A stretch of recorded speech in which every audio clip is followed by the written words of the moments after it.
Assalamualaikum warahmatullahi wabarakatuh, anak-anak kelas 4. Hari ini Bu Vicky akan membahas bersama-sama kisi-kisi PTS Matematika.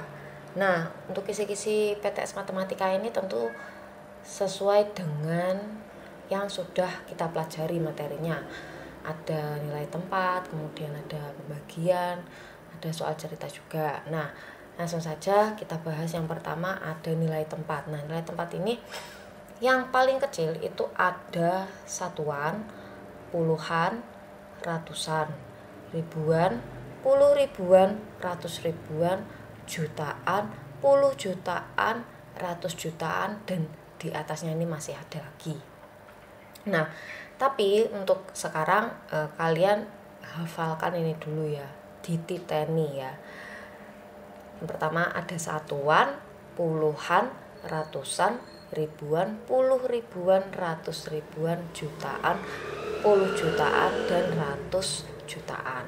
Oke, jadi misalkan di sini ada angka ya, di bawahnya ini sudah ada angka. Misalnya angka 9 menempati nilai tempat 100 jutaan, angka 5 menempati nilai tempat 10 jutaan, angka 6 menempati nilai jutaan, angka 8 menempati nilai ratus ribuan, angka 1 menempati puluh ribuan, angka 2 menempati nilai tempat ribuan, angka 3 menempati nilai tempat ratusan, 0 ini menempati nilai puluhan, dan 8 ini menempati nilai satuan ya. Jadi urutnya begini ya. Dari belakang itu pasti angka yang paling belakang ini adalah satuan. Kemudian yang kedua ini ada angka lagi, nilai tempatnya adalah puluhan. Yang ini nilai tempatnya ratusan. Yang angka yang ada di sini ribuan. Angka yang ada di kotak sini pasti puluh ribuan dan seterusnya ya. Yang diingat bukan angkanya tetapi nilai tempatnya ya. Angka yang berada di paling belakang sendiri itu pasti satuan. Kemudian depannya itu ada puluhan, depannya lagi ratusan, ribuan, puluh ribuan, ratus ribuan, jutaan, puluh jutaan, dan ratus jutaan. Itu ya. Nah, setelah itu bagaimana cara membaca angka-angka ini? Oke, misalnya 9. Ingat di sini sudah Bu Vicky beri warna yang sama seperti angkanya ya. 9. Nah, 9 ini menempati nilai apa? Ratus jutaan. Apakah perlu ditulis jutaannya? Oh, tidak perlu. Ya, 900. Terus ada selanjutnya, kalau membaca ya, Bu Vicky ingatkan, kalau membaca itu pasti dari depan. Ya. 9 menempati nilai ratus, jadi 900. Kemudian ada angka 5. 5 ini menempati nilai apa? Puluh jutaan. Berarti 50. Selanjutnya ada angka 6 menempati nilai jutaan. Berarti 956 juta. Oke. Sampai sini paham ya? 3 angka depan ini. Nah, selanjutnya angka berikutnya angka 8. Nah, 8 ini menempati nilai tempat berapa? Ratus ribuan. Nulisnya bagaimana? Menulisnya adalah 800. 800. Selanjutnya disusul dengan ada angka 1 dan 2. Ya. 1 dan 2 ini jadi 1. Ya. 12 ribu 308. Nolnya ini tidak perlu disebutkan. Apa perlu disebut 300 0 puluhan 8? Tidak perlu ya. Kalau 0 berarti ini tidak perlu disebutkan angkanya 0, seperti itu tidak perlu ya. Jadi 308 tuh. Jadi ini membacanya 956.812.308.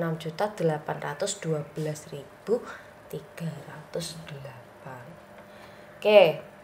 Ini kisi-kisi pertama. Selanjutnya ada lagi ini tabel ya. Yang pertama kita fokus sama tabelnya. Di sini disajikan tabel hasil panen padi ini.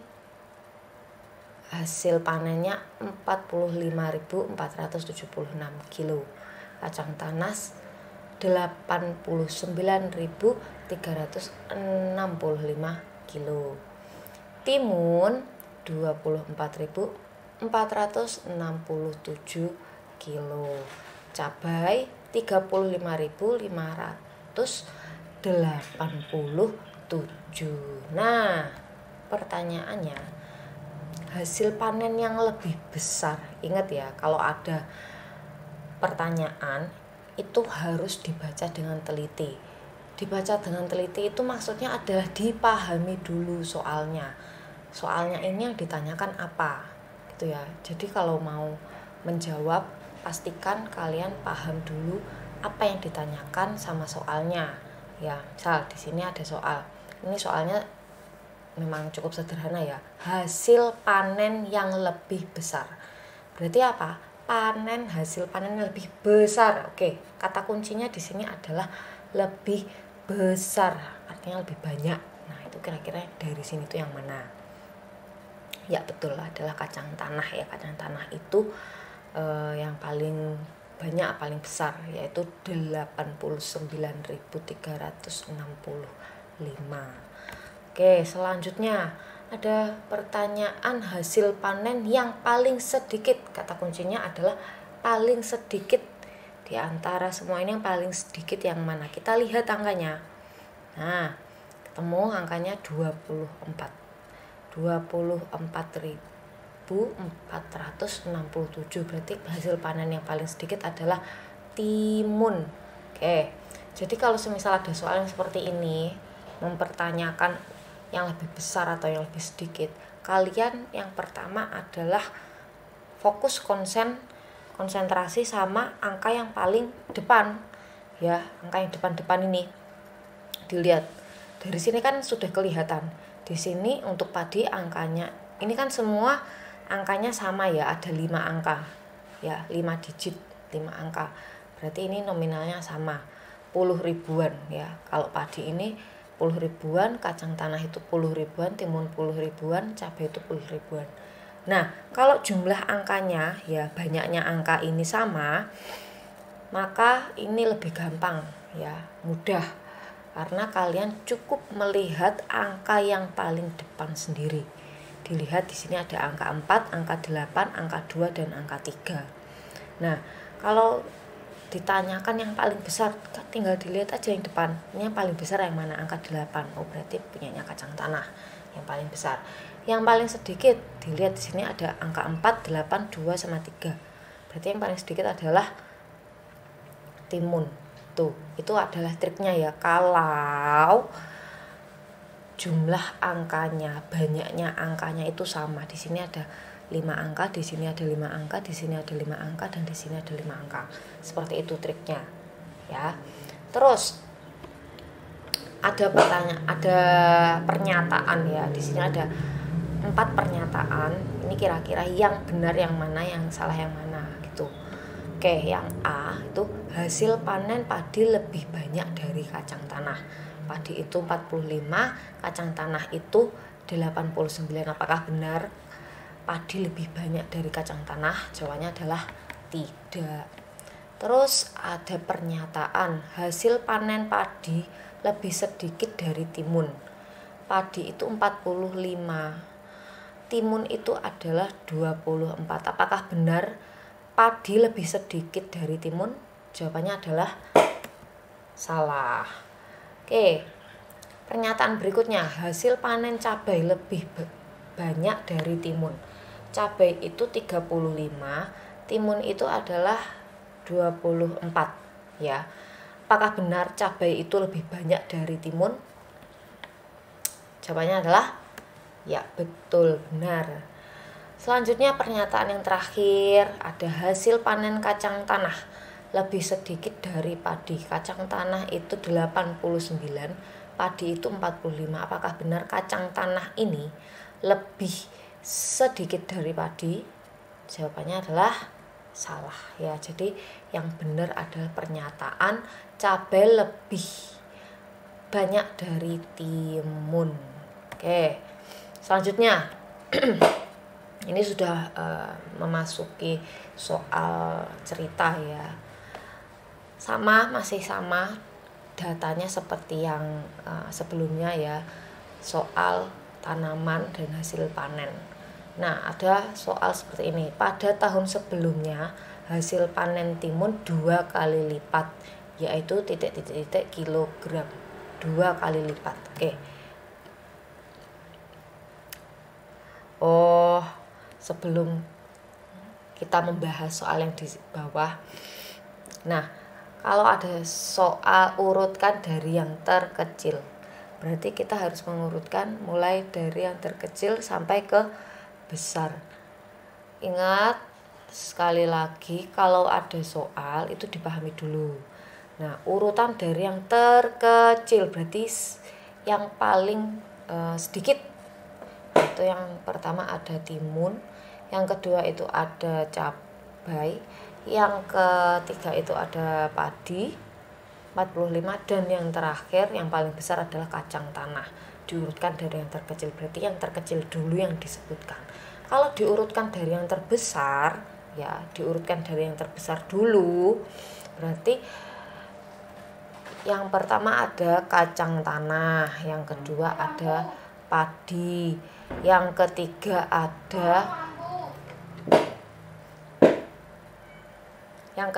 ada cabai, dan yang terakhir ada timun.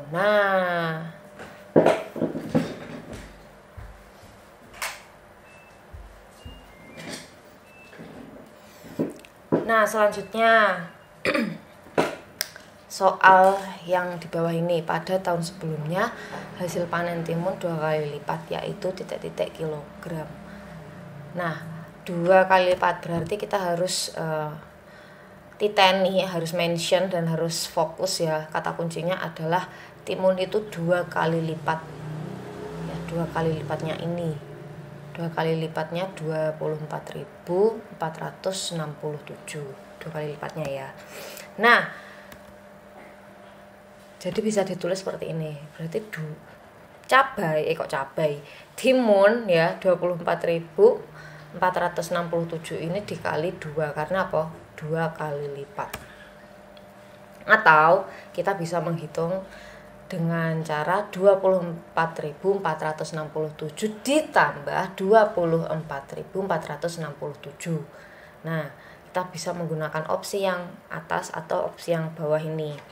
Nah, contohnya kalau semisal kita menggunakan opsi yang bawah, 24.467 ditambah 24.467. Kita menggunakan penjumlahan bersusun. Menggunakan jumlah bersusun. Kalau kita menggunakan cara seperti ini, itu harus wajib caranya menghitungnya itu dari belakang, ya, nggak boleh dari depan. Kalau dari depan salah, jadi harus dari belakang dulu. 7 ditambah 7 hasilnya 14. 14 itu 1 dan 4. 4-nya yang ditulis, satunya ditulis di mana? Ditulis di atas ya. Udah, 7 tambah 7 sama dengan 14. Satunya ditulis di depannya, di atas, yang 4 ditulis di bawah. Selanjutnya, oke, 1 ditambah 6 ditambah 6 sama dengan 13. 13, 3-nya ditulis di bawah, satunya ditulis di atas. Kemudian selanjutnya 1 ditambah 4 ditambah 4 sama dengan 9. Berikutnya 4 ditambah 4 sama dengan 8. 2 ditambah 2 sama dengan 4. Nah, maka hasilnya adalah 48.934. Oke, dari sini paham ya caranya. Selanjutnya di sini ada 6 kantong ikat rambutan ya. Jadi satu kantong ini atau semua kantong ini isinya adalah rambutan. Nah, setiap kantong ini berisi 26 buah rambutan. Jadi satu kantong isinya 26. Yang lain juga sama ya, satu kantong isinya 26. Rambutan ini ya akan dibagikan kepada 4 orang. Ada 4 orang, 1, 2, 3, 4. Kira-kira ada berapa banyak rambutan yang diterima oleh masing-masing orang ini? Oke, ini kalau ada soal cerita seperti ini, yang pertama kita harus hitung dulu ya. Kira-kira berapa sih jumlah keseluruhan rambutan dari ke-6 kantong ini? Oke, jadi kita tambah 26 ditambah 26 ditambah 26 ditambah 26 ditambah 26 ditambah 26. Atau kita bisa menggunakan cara 26 dikali 6 ya. Ini kan kantongnya jumlahnya ada 6. Masing-masing isinya 26. Bisa jadi kita menghitungnya 26 dikali 6. Nah, hasilnya berapa? Hasilnya adalah 156. Nah, ketika sudah ketemu jumlah rambutannya 156, selanjutnya baru kita bagi kepada 4 orang ini. Nah, berarti rambutannya ini 156 dibagi 4. Nah, kira-kira bagaimana caranya? Nah, seperti yang sudah-sudah, kita bisa menggunakan cara porok gapit. Nah ya, 56-nya di dalam, 4-nya di luar ya. 156 dibagi 4. Oke, dari angka yang pertama, di sini ada angka 1. Angka 1 dibagi 4 apa bisa? Ya, tidak bisa. Maka kita menggunakan 2 angka. Ya, menggunakan 1 dan 5. Nah, 1 dan 5 ini berarti 15 ya. Jadi 15 dibagi 4 sama dengan, dapatnya berapa? 15 dibagi 4 sama dengan 3. Nah, terus selanjutnya 3 dikali 4 sama dengan 12. Maka ditulis di bawahnya 15 seperti ini. Nah, baru kita hitung 15 dikurangi 12 sama dengan 3. Udah selesai. Habis itu kita lanjut ke angka berikutnya, ada angka 6. Nah, angka 6 ini langsung turun menjadi angka 36. Nah, 36 ini kita bagi 4 sama dengan 9. Nah, 9 dikali 4 sama dengan 36. Nah, 36 dikurangi 36 sama dengan 0. Jadi hasilnya sudah selesai. 156 dibagi 4 sama dengan 39. Seperti itu ya. Latihan soal-soal cerita, karena akan banyak sekali soal-soal cerita seperti ini yang dengan cerita-cerita yang berbeda-beda. Oke. Selanjutnya, di sini ada cerita tentang uang ya, yang berkaitan dengan uang ya. Diana memiliki 2 lembar uang 10.000, 2 lembar ini. Kemudian memiliki 3 lembar uang 5.000 dan 2 lembar uang 2.000. Ya, dia punya 2 lembar 10.000-an. Dia juga punya uang 5.000-an, jumlahnya ada 3, dan memiliki uang 2.000-an, jumlahnya ada 2. Nah, suatu hari dia akan membelikan buku. Nah, sebelum dia dibelikan buku, kita cari tahu kira-kira jumlah uangnya ada berapa. Oke, di sini ada 10.000, ada 5.000, 5.000, 5.000 sama 2.002. Jika dijumlah keseluruhannya ya, itu jumlahnya ada 39.000 ya. Ini semua dijumlah semua, totalnya adalah 39.000. Nah, uang Diana sudah ketahuan ini, jumlahnya 39.000. Selanjutnya Diana akan membelanjakan atau membelikan untuk membeli buku. Nah, bukunya harganya berapa? Harganya 25.000. Dia punya uang 39.000, terus buat beli buku harganya 25.000. Nah, bisa ditulis seperti ini ya. matematikanya, operasi hitungnya bisa ditulis seperti ini. 39.000 dikurangi 25.000, ya kan? Nah, kita bisa menggunakan cara pengurangan bersusun.